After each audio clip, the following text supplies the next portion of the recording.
ఏమన్నా కేసులు ఇరికి ఏండ్లకు ఏళ్ళు జైల్లోనే ఉండి బయటకు వచ్చేటోళ్లకు జైలు అధికారులు ఏం చెప్తారు? ఈ కాడ నుంచి జర్ర మంచిగుండుర్రి, మళ్ళా జైళ్లకు రాకుర్రి అని రెండు మంచి మాటలు చెప్పి తోలుతారు. కానీ ఓ కాడ జైలు ఆఫీసర్లు ఈ మాటలే కాకుండా విడుదలైన ఖైదీలకు వాళ్ళే ముంగటపడి ఓ దుకాణం కూడా పెట్టిచ్చిర్రట. మరి ఎక్కడ ఏందనేది మనం కూడా ఒక్కసారి అరుసుకొని వద్దాం. అటు ఇటు పోయి మళ్ళా ఆగమాగం చేసి జైలుకే వస్తారనుకున్నారో ఏమో గాని బుద్ధి మాటలకు తోడు బుద్ధి వచ్చే పని కూడా చేయిస్తారు పోలీసు వాళ్ళు. ఇగో ఓ హోటల్ పెట్టిచ్చిర్రు. వడ్డిచ్చేటోళ్ళ కానుంచి వండేటోళ్ళ దాకా, బోర్లు బొచ్చలు గడిగేటోళ్ళ కానుంచి గచ్చు దూడ్చేటోళ్ళ దాకా అందరూ పాత ఖైదీలే.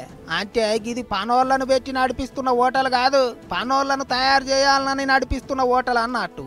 ఆగ్రా పట్టణంలో ఏదో పెద్ద పెద్ద తప్పులు చేసి జైలుకు వచ్చే నడీడు వయసోళ్ళ కంటే చిన్న చిన్న తప్పులు చేసి జైలుకు వస్తున్న వయసు పోరగాళ్ళే ఎక్కువ ఉంటున్నారట. ఇక ఇట్లా జైలు పాలై ఈయనే ఉంటే వీళ్ళు బయటికి పోయినాక ఎట్లా బతుకుతారు అని సోంచా ఇచ్చిరట అధికారులు. అందుకే ఇట్లా జైలు గేటు ముంగట్నే జైలు చౌపాటి అనే హోటల్ తెరిచిర్రు. శిక్ష పూర్తయినోళ్ళు బెయిల్ మీద బయట ఉన్నోళ్ళు వాళ్ళకు ఏ పని పాట లేకపోతే ఇగో ఇట్లా వంటలు నేర్పుతున్నారట, హోటల్ పని నేర్పుతున్నారట. అంటే జైలు నుంచి విడుదల కాగానే పని పాట లేని ఖైదీలను ఓ పనికి ఎక్కిస్తున్నారా అన్నట్టు. బయటి హోటళ్ల పోంటి దొరికినట్టే అన్ని తీర్ల వంటలు ఇక్కడ దొరుకుతాయట. వంటలు చేసేది వడ్డిచ్చేది పాత ఖైదీలే అయినా పైసలిచ్చి ఎవ్వరన్నా పోయి తినొచ్చు.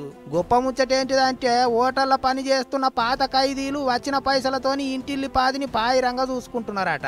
చిన్న చిన్న తప్పులు చేసి జైలుకు వచ్చేటోళ్ళు బయటకు వచ్చినాక చేసుకొని తిన్నికే పని దొరకక మళ్ళా తప్పులు చేస్తుంటారు.